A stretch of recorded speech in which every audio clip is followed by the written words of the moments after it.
वीरान जंगल से निकलकर दोस्तों संसद तक पहुंच गई, लेकिन दोस्तों वहां भी सुरक्षित उनकी जान नहीं बच पाई है।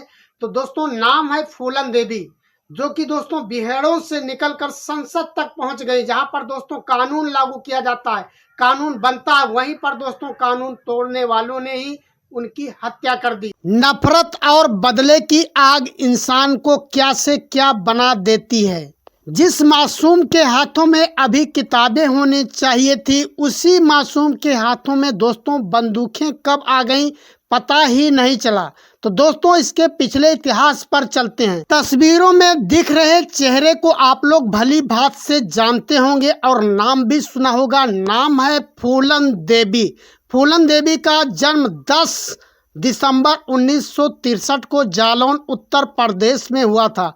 कुछ सामंतवादी ताकतों ने फूलन देवी के साथ में इस तरीके से बर्बरता की कि फूलन देवी हथियार उठाने पर मजबूर हो गई। उसके आबरू के साथ में खिलवाड़ किया गया और उसके परिवार को भी मारा पीटा गया। फूलन देवी के पिताजी एक गरीब मल्लाह थे। उनका परिवार दोस्तों सीमित था, करीब 5 भाई बहनों में फूलन तीसरे नंबर पर थी। ये वो दौर था दोस्तों जब अंग्रेज तो भारत से चले गए थे, लेकिन सामंतवादी ताकतें अपने जड़ें फैला रही थी, गरीबों की बहन बेटियों की आबरू के साथ में खिलवाड़ कर रहे थे। मासूमियत की दहलीज से बढ़ते हुए फूलन देवी जवानी की दहलीज पर कदम रखा।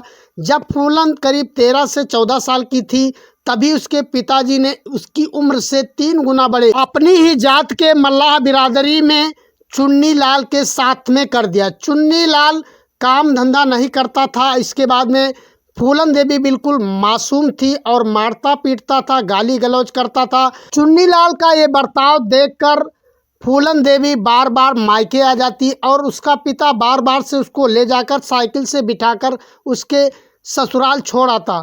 फूलन बार बार मना करती कि पापा जी ये मुझे मारता है, पीटता है, गाली गलौज करता है, कोई काम धंधा नहीं करता है, बिल्कुल दिन भर पीकर निठल्ला घूमता रहता है। लेकिन पिताजी उसके एक भी बात नहीं सुने। फूलन देवी को बहुत बड़ा सदमा लगा। एक दिन की बात है, चुन्नी लाल कहीं से शराब पीकर आता है और फूलन के साथ में मार पिटाई करता है। तभी दोस्तों फूलन के अंदर की ज्वाला जाग उठती है और फूलन उसके साथ में धक्का मुक्की करके अपने मायके आ जाती है और पिताजी के साथ में रहने लगती है। चूँकि अब फूलन जवान हो चुकी थी, तो दोस्तों ठाकुरों की नज़र उसकी स्मृति पर थी। तो दोस्तों मजदूरी के लिए ठाकुरों के खेतों पर भी जाया करती थी और ठाकुरों की बुरी नज़र उस पर लगी हुई थी। क्योंकि फूलन के पिताजी गरीब थे और वो चाहकर भी नहीं मना कर पाते थे। इसके मुख्य जिम्मेदार हैं लाला राम श्री राम। आप लोगों ने नाम सुना होगा और इस पर फिल्म भी बन चुकी है, आप लोगों ने देखा होगा। लाला राम श्री राम दोस्तों फूलन देवी का अपहरण करते हैं और बारी बारी से दोस्तों कई ठाकुरों ने उसके साथ में जघन अपराध करते हैं। ये भावना फूलन देवी के दिल पर छू जाती है और फूलन देवी कसम खा लेते हैं कि मैं जब तक ठाकुरों से बदला नहीं ले लूँगी, घर वापस नहीं जाऊँगी। और दोस्तों उन्हीं बीच में उसकी मुलाकात विक्रम मल्लाह से होती है। तो विक्रम मल्लाह उसको हौसला देता है, क्योंकि उसकी जात बिरादरी का था विक्रम मल्लाह। उसने फूलन को हौसला दिया और सहारा दिया और फूलन को बंदूक थमाया और उसको बीहड़ में ले गया। बीहड़ में जाने के बाद फूलन बिल्कुल खूंखार हो गई और वो अमीरों को लूटती, गरीबों की मदद करने लगी। इसी तरीके से करते हुए वो दिन भी आ गया जिसका इंतजार फूलन बरसों से कर रही थी। और दोस्तों उस अपमान का बदला लेने के लिए फूलन ने एक मुखबिर लगा रखा था कि जिस दिन लाला राम और श्री राम इकट्ठा मिलेंगे उसी दिन गांव में हमला होगा। मुखबिरी सही थी और फूलन देवी ने हमला किया और 20 से अधिक ठाकुरों को 1981 की बात है इकट्ठा ही गोलियों से भून दिया। उत्तर प्रदेश, मध्य प्रदेश, छत्तीसगढ़, उड़ीसा, झारखंड में दोस्तों हाहाकार मच गया। पूरी सरकार दबाव डालने लगी और पुलिस और फूलन देवी के बीच मुठभेड़ भी हुई, लेकिन वहां पर फूलन देवी बच गई और विक्रम मल्लाह मारा गया।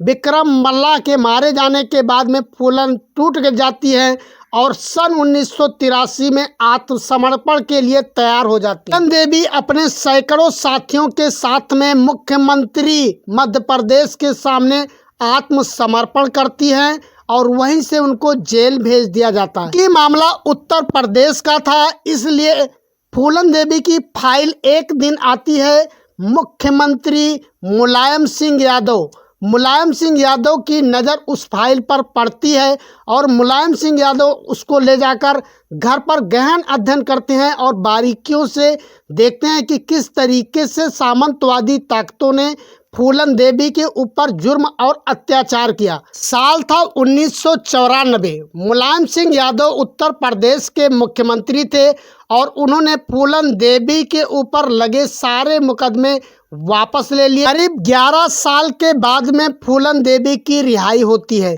मुलायम सिंह यादव ने देखा कि फूलन देवी एक चर्चित नाम है और उनको मिर्जापुर सीट से 1996 में लोकसभा का समाजवादी पार्टी के सिंबल से टिकट दिया और फूलन देवी जीतकर लोकसभा भी पहुंच गई। दिन प्रतिदिन फूलन देवी का राजनीति में कद आगे बढ़ता जा रहा था। फूलन देवी को सहानुभूति इस तरीके से समाज में मिली कि दोस्तों जहां पर जाती थी पूरी भीड़ इकट्ठा हो जाती थी। तो बढ़ते हुए वर्चस्व को देखते हुए मुलायम सिंह यादव ने फूलन देवी को राजनीति में आगे का चेहरा बनाया। 25 जुलाई 2001 को फूलन देवी लोकसभा कार्रवाई के दौरान लंच के लिए अपने आवास अशोक रोड 42 नंबर कोठी होती है वहां पर पहुंचती हैं। जैसे ही पहुंचती हैं इसके बाद में वहां पहले से ही घात लगाकर बैठे अपराधियों ने उन पर गोली चला दी। देश में हाहाकार मच गया, चारों तरफ थू थू होने लगी, क्योंकि उस समय भारतीय जनता पार्टी का उत्तर प्रदेश में भी शासन था। राजनाथ सिंह मुख्यमंत्री थे और केंद्र में भी भारतीय जनता पार्टी थी। चारों तरफ प्रदर्शन किया गया, धरना दिया गया।